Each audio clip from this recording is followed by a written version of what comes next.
बिस्मिल्लाहिर्रहमानिर्रहीम। अस्सलाम वालेकुम। नुज़रत रहमत एलिगेंस लर्निंग फोरम। आज के मैं टॉपिक का नाम नहीं बताऊंगी, लेकिन आपको सोच के सुन के ज़रूर एहसास होगा कि इस टॉपिक का नाम क्या होना चाहिए। हम में सब्र क्यों नहीं है? हम चुप क्यों नहीं रह सकते? हम घर को जहन्नुम क्यों बना देते हैं? हम सारी दुनिया के सामने बहुत महज़ब नज़र आने की एक्टिंग करने वाले अपने घर वालों पर जुल्म क्यों करते हैं? घर तो जाए पनाह होता है, अगर इंसान वहाँ भी महफूज नहीं है तो फिर वो कहाँ जाए? अगर इंसान अपने ही घर में दुख दर्द नहीं बांट सकता, खुश नहीं हो सकता, तो दुनिया के किसी कोने में उसको सुकून नहीं मिलेगा। वो प्यार के लिए तरस जाएगा और शायद गलत रास्तों पर भी निकल जाए। अक्सर देखा गया है कि जब लोगों को घरों में प्यार मोहब्बत नहीं मिलती तो वो बुरी सोहबत में पड़ जाते हैं। कोई नशा करने लग जाता है तो कोई बेराह रवि का शिकार हो जाता है और कोई जुराइम की राह पर निकल पड़ता है। तशद्दुद का अंसर दोनों असनाफ में पाया जाता है।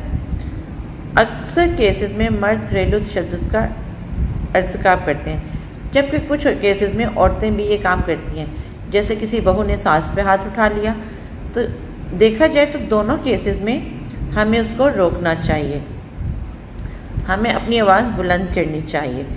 अक्सर केसेस में हम लोग बात करते हैं कि मर्द ही करते हैं, जैसे मैंने कहा कि कुछ केसेस में ऑफ कोर्स औरतें भी करती हैं, और वो औरतें हमेशा ये कहती हैं कि जी हम तो हमारे अंदर तो एक मर्दाना sort of like power, and I don't want to use any stupid word, but point ये आता है कि वो खुद को एक्सट्रीम अपने आप को कुछ सुपर पावर समझ रहे होते हैं। तशद्दुद किसी सूरत का भी हो, उसको कबूल नहीं करना चाहिए, बल्कि उसके अगेंस्ट आवाज़ उठानी चाहिए। वो एक थप्पड़ आपको कब्र तक पहुंचा देता। जुल्म करने वाला मजलूम की खामोशी पर शेर हो जाता है कि वो मैं मारता जाऊंगा और दूसरा हमेशा चुप ही रहेगा। इसी का मामला बजाय सुधरने के और बिगड़ता चला जाता है। सब मर्द नहीं, लेकिन कुछ अपने घरों में ऐसे ज़रूर रहते हैं जैसे वो अपने घर में वायसराय हों और सारे घर वाले उनके गरीब रियाया। उनके घर में दाखिल होते ही सब हंसना मुस्कुराना भूल बैठते हैं। उनके घर में दाखिल होने से ऐसे लगता है कि जैसे किसी को सांप सूंघ गया हो, और सब हाथ बांधकर ऐसे गुलाम बनकर खड़े हो जाते हैं। सबको ये डर होता है कि किसी बात पर उनकी शामत ना आ जाए, उन्हें मारना पड़ जाए, ज़रा सी बात पर उन्हें अब्यूज़िव लैंग्वेज सुनने को ना मिल जाए, और अपनी दिल की बात करते हुए भी डरते हैं, चाहे वो वालिद हों, चाहे वो भाई हो, और चाहे वो हस्बैंड का रिलेशन हो। वो प्यार और तवज्जो के लिए तरस जाते हैं। कुछ बच्चे वालिदैन बालखसूस वालिद से इतना डरते हैं कि उनके सामने कुछ भी नहीं कह पाते, और ऐसे लोग डेफिनेटली ना अच्छे फादर होते हैं, ना अच्छे भाई होते हैं, और ना ही अच्छे शायद हस्बैंड साबित होते हैं। और वो अपना हक समझते हैं कि अपनी बीवी पर हाथ उठाना, और एक जलाद सा बिहेवियर शो करते हैं। जब दिल चाहा बीवी को अब्यूजिव लैंग्वेज दे दी, उसको गालियाँ कर दी, लाइक एक टेरेबल सा सीन होता है। और उसमें अगर हम देखें तो एक ख़ानदान की तरबियत का भी पता चलता है। सड़क पे खड़े होकर डांट डपट कर ली, पिटाई शुरू कर दी, अपनी जागीरदाराना बिहेवियर को ऐसे शो किया, अपने मर्द होने को साबित कर रहे होते हैं। ना सिर्फ ये कंडीशन से खावन के रूप में नहीं होती, ये भाई के रूप में भी हो सकती है, ये बेटे के रूप में भी हो सकती है, ये बाप के रूप में भी हो सकती है। बट सोचना हमें ये है कि ऐसा हमारे मुआशरे में क्यों बढ़ता जा रहा है। अक्सर औरतें चुप रहकर जुल्म को फ्रेंड्स, ये जुल्म का रवैया, ये तशद्दुद का रवैया सिर्फ एक खावंद का नहीं हो सकता, इस माशरे में एक भाई का भी हो सकता है। एक भाई भी जवान बहन को सड़क पर खड़े होकर ऐसे बोल सकता है, क्योंकि रीज़न वो एक मर्द है। तो हमें इस माशरे में ये सोचना है कि हमारा माशरा क्यों इस तरह का होता जा रहा है। क्या ये इस्लाम से दूरी नहीं है? क्या ये इस बात पे नहीं है कि वो लोग इस बात को नहीं समझते कि औरत का क्या मुकाम है? ना तो मैं उन बैनर्स वाली औरतों को सपोर्ट करती हूँ, और ना ही उस मजलूम औरत को सपोर्ट करती हूँ कि जो रोती धोती रहे। अगर किसी को साथ कुछ जुल्म होता है तो उसको आवाज़ उठानी चाहिए, उसका अपने जुल्म के खिलाफ बोलना चाहिए, क्योंकि एक जुल्म करने वाली औरत 100 मर्दों को प्रमोट करती है। वो मर्द भी हो सकता है, वो औरत भी हो सकती है। जैसे मैं हमेशा ये बात कहती हूँ, sexual harassment it's male to female and female to male as well, it's not only male to female. So it's like the same with कि अगर आपके साथ किसी कोई जुल्म कर रहा है, चाहे वो आपका भाई है, चाहे बाप है, चाहे वो हस्बैंड है, चाहे आपका अपना बेटा है, तो वो अब्यूसिव लैंग्वेज, और अगर in case on the other side अगर औरत भी कर रही है ऐसी, चाहे वो बीवी है, चाहे वो बहन है, चाहे वो माँ है, चाहे वो बेटी है, तो इस चीज़ को रोकना चाहिए, इस चीज़ को यहाँ स्टॉप होना चाहिए। अक्सर औरतें, मैं एक मिडिल क्लास औरत की बात करूँगी, अगर उनके ऊपर कोई जुल्म हो रहा हो, चाहे वो जुल्म भाई ने किया हो, चाहे वो हामन ने किया हो, वो हमेशा ही कह देती हैं, ज़ख्मी हालत में भी जब घर से निकलती हैं तो कह देती हैं कि मैं सीढ़ियों से गिर गई थी, मेज़ का कोना लग गया था, वगैरह वगैरह। हालांकि डॉक्टर समझ जाते हैं कि ये घरेलू तशद्दुद का केस है। फिर एक दिन आता है कि चुप कर कर के जुल्म को सह सह कर ये अचानक मर जाती हैं।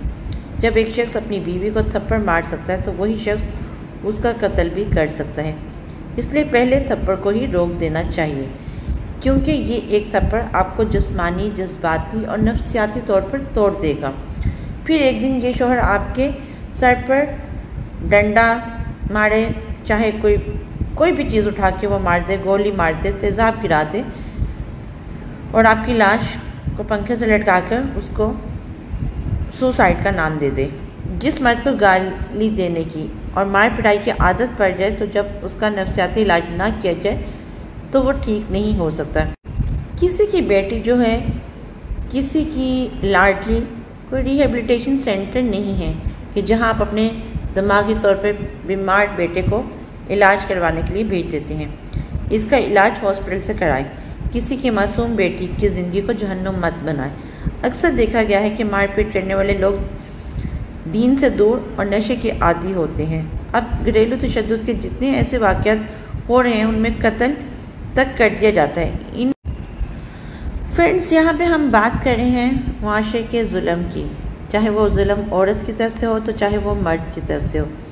एक 20-22 साल लड़की किसी नशावर गाली क्लोज करने वाले लड़के को ठीक नहीं कर सकती। उसका इलाज डेफिनेटली एक हॉस्पिटल से होना चाहिए। किसी की मासूम बेटी, किसी की दिल का जिगर, किसी की जान को जहन्नुम में मत डालें। अक्सर देखा गया है कि मारपीट करने वाले लोग दीन से दूर और नशे के आदी होते हैं। अब तक घरेलू तशद्दुद के जितने ऐसे वाक़यात रिपोर्ट हुए जिनमें किसी को कत्ल तक कर दिया गया है, उन सभी वाक़यात के पीछे नशे के आदी लोग देखे गए हैं। जैसे हैदराबाद की कुरुतुलैन को उसके शौहर ने जब कत्ल किया था, वो नशे में था। उसके मरने का सबब उस 4 छोटे बच्चों ने अपनी आंखों से देखा था। उनका बाप जेल चला गया और माँ कब्र में उतर गई। मासूम बच्चों की पूरी ज़िंदगी ख़त्म हो गई। इसीलिए अल्लाह ताला ने नशे को हराम करार दिया है, क्योंकि इसके सबब इंसान अपने होश हवास खो बैठता है। घरेलू माशरे में जो तशद्दुद किया जाता है, चाहे वो तशद्दुद भाई की तरफ से हो, चाहे वो हस्बैंड की तरफ से हो, नॉर्मली लोगों में ये, हमारे पाकिस्तान का ये ट्रेंड है और हम देखते हैं कि एशियन कंट्रीज़ में लोगों को ये मैसेज दिया जाता है, ये लेसन दिया जाता है कि नहीं, बर्दाश्त करो, सब्र करो। वाई, आई मीन क्यों बर्दाश्त करें? अच्छा, मज़े की बात अगर कहीं देखें, बैक एंड पे तशद्दुद जो मर्द करते हैं, कहीं ना कहीं बैक एंड पे उसके पीछे भी हाथ एक औरत का ही होता है। फ्रेंड्स, यहाँ मैं बात कर रही हूँ बहुत सेंसिटिव, बहुत ओवर सेंसिटिव बात है, क्योंकि देखें हमारे यहाँ पे ना बहुत इंटरेस्टिंग बात है। जब किसी औरत पे तशद्दुद होता है, चाहे वो बहन हो, चाहे वो बेटी हो, चाहे वो बीवी हो, हमारे माशरे में उसको चुप रहने की तलकीन की जाती है। अगर एक भाई बहन को सड़क पे खड़े होकर हाथ उठाने की कोशिश करे तो बाकी लोग कहते हैं कोई बात नहीं, वो तो घर का मर्द है ना, वो सरबराह है, वो बाप की जगह है, उसको मारने का हक है। It's like the same with, अगर वो बीवी पे हाथ उठा रहे तो उसको कहा जाता है चुप रहो, उसका हाथ तो उठ ही जाता है, देखो वो तुम्हें कितनी आसाइशन दे रहा है। मुआशरे में हमारी इज्जत हाथ में मिल जाएगी। वो तो मर्द है, उसको तो हाथ उठा सकता है। तुम बर्दाश्त करो, तुम सब्र करो। अगर तुमने कुछ कहा, तुम कुछ बोली, तो हमारी इज्जत हाथ में मिल जाएगी, जबकि उस भाई के, उस खावंद के हाथ उठाने से कोई इज्जत हाथ में नहीं मिली। इंटरेस्टिंग। जिस घर में तुम्हारी डोली गई थी अब वहाँ से तुम्हारी लाश ही उठनी चाहिए। यही मैसेज सेम बहनों को भी दिया जाता है कि अगर भाई का हाथ उठ गया भाभी के कहने पे तो कोई बात नहीं, बर्दाश्त करो। और अक्सर केसेस में फिर ऐसा ही होता है, कुछ अरसे से ससुराल से लड़की की लाश ही मिलती है। और सेम अगर ऐसी घर में भाभियाँ या ऐसी बहुएँ आ जाएँ तो वहाँ से बहनों की भी लाशें ही मिलती हैं।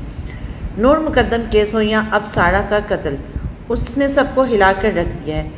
लोगों को लगता था कि शायद घरेलू तशद्दुद गरीब तबके का मामला है और अमीर चूँकि पढ़े लिखे होते हैं तो ये शायद उनका मसला नहीं।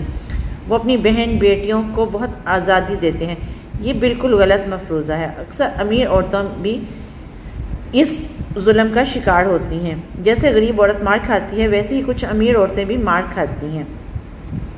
गरीब औरत अपने जोड़ों को, अपने ज़ख्मों को कहते हैं ना बर्दाश्त करती है, धूप में सुहलाना करना, वो किसी डॉक्टर नर्स हो ऐसा कोई दवाई ले लेती है ताकि अगली मार के लिए खुद को तैयार कर सकें। अमीर औरत मेकअप की तह में अपने जख्म छुपाती है, किसी माहिर नफ्सियात के पास जाकर रोती है, हैप्पीनेस की थेरेपी, डिफरेंट थेरेपीज करवाती है, कभी सुकून की दवाइयाँ लेती है या फिर कभी शॉपिंग पर खुद को सुकून देने के लिए चली जाती है कि इसके ज़िंदगी में किसी ना किसी चीज़ की कमी नहीं है, मगर दोबारा मार पड़ने पे उसको वहीं पहुंचा देती है जैसे जहाँ वो पहले खड़ी होती है। इसका मसला जिस्मानी, नफ्सियाती या जहनी बीमारी उसको बना देता है। खुद खौफ और परेशान के सबब उनके बाल गिरने लगते हैं। जिस्मानी अमराज के साथ साथ उनको बेशुमार जहनी वो बीमारियां भी लाहक हो जाती हैं। इसी तरह एक सेहतमंद औरत बीमार हो जाती है और फिर उसको बीमारी और बदसूरती के ताने दे देकर मज़ीद शर्मिंदा किया जाता है। इस्लामाबाद अमीरों का शहर कहलाता है। यहाँ के ज़्यादातर लोग पढ़े लिखे हैं, लेकिन यहाँ नूर मुकद्दम के कत्ल का केस, इसी तरह सारा को भी होलनाक तरीके से कत्ल कर दिया गया। पढ़े लिखे लोग भी जहालत और सफाकियत का शिकार हो जाते हैं। पुलिस के मुताबिक दोनों केसेस में भी सामने आया कि मुलज़म नशे में था। क्या ये एक नॉर्मल इंसान की कहानी है? ऐसे अफराद को जहनी मरीज़ करार देकर थोड़े अरसे में उसकी बेल हो जाएगी और इस मुकदमे को ये कहा जाएगा कि जी वो नशे में था। जबकि मुझे लगता है कि अगर ऐसा कोई सीन होता है, ऐसी कोई प्रॉब्लम होती है तो उसके सरेआम सज़ा देनी चाहिए ताकि बहुत सारे लोगों को ये लेसन मिले, चाहे वो अमीर ख़ानदान को चाहे गरीब ख़ानदान को, कि बेटी बहन बहुत नाजुक होती है। अगर आज आप किसी की बेटी पे जुल्म कर रहे हैं, कल को आपकी अपनी बेटी के साथ भी जुल्म हो सकता है। और जो ये चीज़ कर रहे हैं वो इस चीज़ के लिए तैयार रहें कि आज आप किसी की बेटी को किसी के साथ जुल्म कर रहे हैं, ज़बरदस्ती कर रहे हैं, कल को वही बहन वही बेटी आपके लिए भी क्वेश्चन मार्क बन सकती है। तो ज़रा सोचिए, नूर मुकद्दम, सारा, कुर्रतुल ऐन, कहीं हम एक और स्टोरी का वेट तो नहीं कर रहे? क्या पाकिस्तान में कोई ऐसा कानून आएगा? क्या हमारी अदालतें, हमारे सरबराह, हमारे लीडर्स इस बात के जवाब दे सकते हैं कि हम कहाँ खड़े हैं? मैं इसे बात ये फीमेल्स के पर्सपेक्टिव से नहीं कर रही। अगर जुल्म औरत पे हो रहा है या मर्द पे हो रहा है और जो भी विक्टिम है, तो हमें उस चीज़ को समझना है, अंडरस्टैंड करना है। अगर कहीं कोई औरत इस तरह कर रही है तो उसको कंट्रोल करना है। जहाँ अदालतें, बाकी एक तो ही ना अदालत होती है, मैं पहले भी ये बात कर चुकी हूँ, बट बहुत हम्बल वे से, बहुत रिक्वेस्ट और बहुत मौतबाना वे से कि एक इंसानी ज़िंदगी को बचाना पूरी इंसानियत को बचाना, एक इंसान की ज़िंदगी को, एक इंसान को मारना पूरी इंसानियत का कत्ल है। तो प्लीज़ इससे पहले कोई और कुर्रतुल ऐन, कोई और नूर मुकद्दम, कोई और सारा हमारे सामने आए, इस चीज़ को स्टॉप होना चाहिए।